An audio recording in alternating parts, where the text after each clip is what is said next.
Fausse tomate cœur de bœuf, oui. Et puis vous Alors, en avez même emmené avec vous, je crois. Je vais vous montrer 2 tomates. Voilà la vraie tomate, c'est-à-dire la vraie cœur de bœuf. Ouais. Vous avez vu, elle n'est pas côtelée.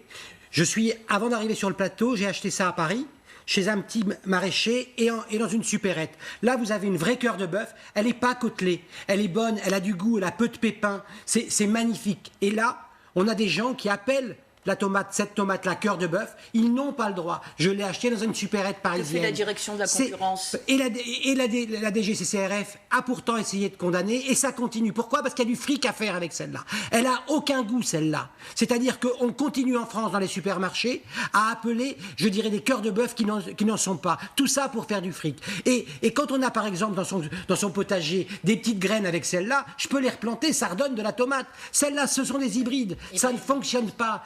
C'est une escroquerie.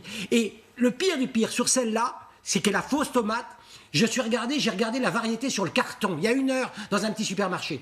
La variété, ça a un nom latin normalement pour ceux qui font les jardins. Eh bien, il y avait marqué saveur d'antan.